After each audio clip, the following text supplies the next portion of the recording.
The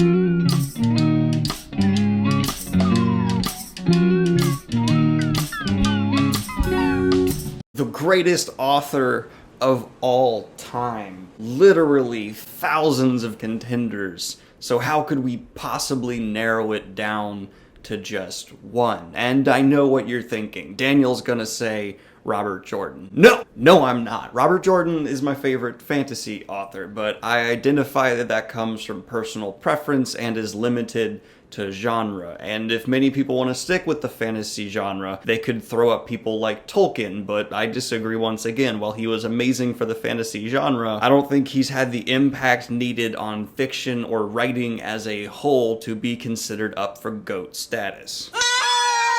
Well, you could go with more contemporary writing as well, and you can throw out names like J.K. Rowling, which I think you'd be a little crazy to do. She wrote some wonderful teen fantasy, but I cringe when I see her in GOAT author lists. It's just not earned there. And if you want to go hardcore fantasy, there's a whole lot of people who want to throw George R.R. Martin's name in the mix for greatest author of all time, but once again, you're constricting yourself to fantasy, and while he's certainly in the list for greatest fantasy authors of all time, and maybe even in top 50 or 100 greatest authors of all time, no, he is not the greatest author of all time. If you've paid close attention to my channel and been following me for a little bit, you know I've dropped Ernest Hemingway's name frequently. I do love this man. His simplistic writing style used to create incredible stories and convey emotion more effectively than any 3 or 4 or 5 syllable word possibly could. This guy knows how you perceive writing, but I still wouldn't throw him up for greatest of all time. Don't get me wrong, in terms of my personal respect, there's very few people I put above Hemingway. If you've not read For Whom the Bell Tolls, Old Man in the Sea, or Farewell to Arms, I think you're missing out on some of the greatest American literature of all time. Some people might throw Edgar Allan Poe up for debate, and if you're coming from dark poetry, or maybe just poetry straight up in general,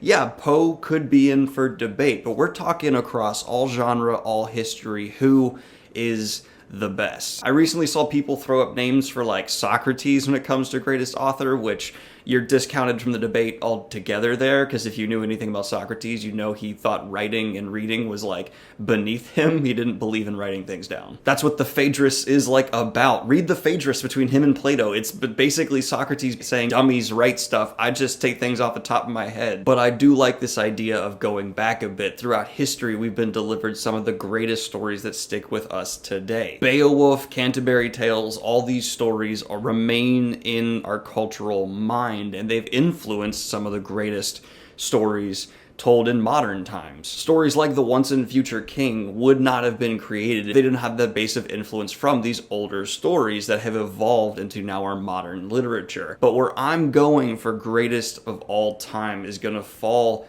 in the middle. Someone who was influenced by the old, but then basically became the Beatles of writing, and everything after his creations was basically reflected of him. Disney retells his stories all the time, and so do many other authors pretty directly without changing much. In fact, it's so widely accepted that no one even accuses you of plagiarizing or stealing. It's just, oh, you're doing a stab at Shakespeare. Yep. We're going with Shakespeare here. Some people are now, again, there's this, it's popular and it's loved, so let's go against it mentality, which in some cases you have some basis for doing so, but going against Shakespeare, saying he's overrated, wow, I would love to hear a well thought out argument for that, because I do not believe you. He has things like lyricism in his stories, which is incredible to think about. This guy was so poetic and so ahead of his time. The greatest modern day rappers do not touch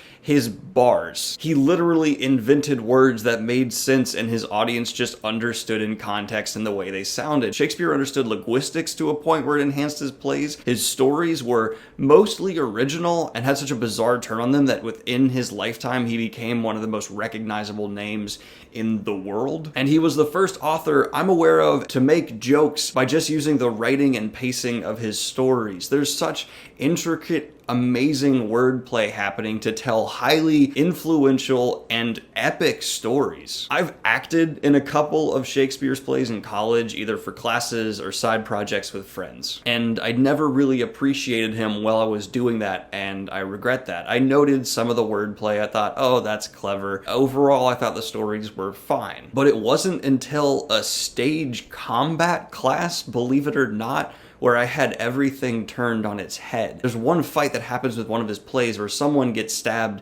in the chest, and Shakespeare correctly describes and diagnoses a sucking chest wound, meaning he's punctured a lung and the lung is filling with blood, and then the character rapidly dies. I heard my stage teacher talk about this and I went, wait a minute, Shakespeare knew about sucking chest wounds and he wrote it into his play? Not only wrote it into his play, but did it in a way where anyone who can recognize that type of wound knows what's happening without it ever being directly told to the audience, doing a better job than most modern-day Hollywood writers who still do not understand show, don't tell. But Shakespeare managed to show through his inadvertent telling, which is a whole nother level. Call me pretentious, but I just respect giving a medical diagnosis in a play. After hearing this, I felt the need to go through and re-examine a lot of Shakespeare, and he is just next level. There are people whose minds stand out during their time. Stephen Hawking for science in our modern age, rest in peace, is one of the examples, and I fully 100% believe Shakespeare is that kind of mind, someone who transcends what is considered great and lands on greatest of all time fairly undisputed.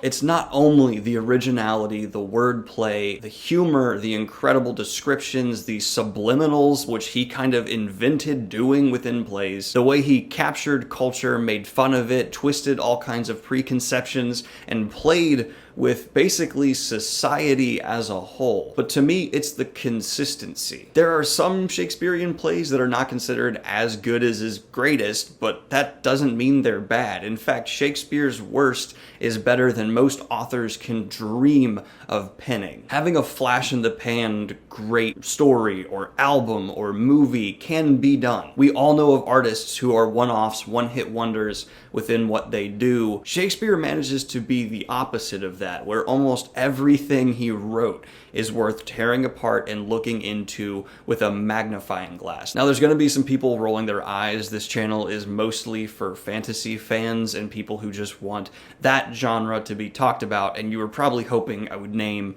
a fantasy author. Well, here's what I'm gonna tell you. Midsummer's Night's Dream is fantasy, and it's probably in debate for me my favorite play of his, and I highly recommend you check it out. Shakespeare dealt with ghosts and magic and witches and these fantastical elements. Granted, reading them can be a little difficult, but if you read some kind of translated version for modern English, you are losing out on so much of the beauty and creativity of his writing, because if you read it in the original way it was written, you get all of these little wordplay things that just cannot exist with the evolution of language. That's one of the few downsides of his style. It's so packed with all these metaphors, wordplay, using linguistics to enhance the play that if you pull it out of the era it was written in, it dies out a little bit. And that's why I think it's so easy as our generations move on to not give his works the credit they are due, pick them up and read them, but trust me, they are worth it. Actually, reading them doesn't even do them justice. You need to say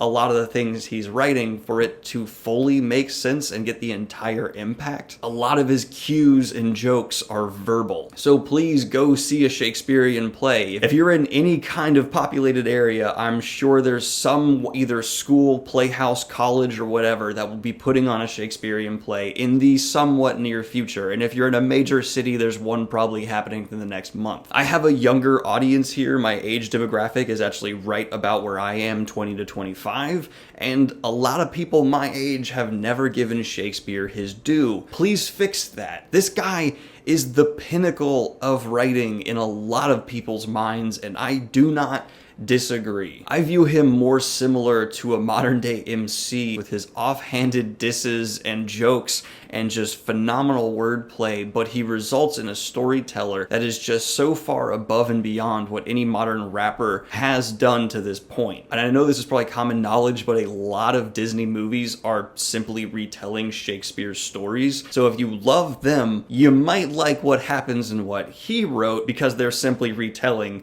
a Shakespearean story. Anyway, just a random rant ramble I wanted to throw one out there. Unfortunately, when you're in high school, and I know this is true for me, you can't fully appreciate what's happening on the page. It takes a lot of studying to finally go, oh wow, to really get the levels Shakespeare works on. But that's all from me today, guys. I hope you enjoyed the video. Like and subscribe if you have not already. Hit the Patreon if you want to support what I do here, and have a good one, y'all. Peace.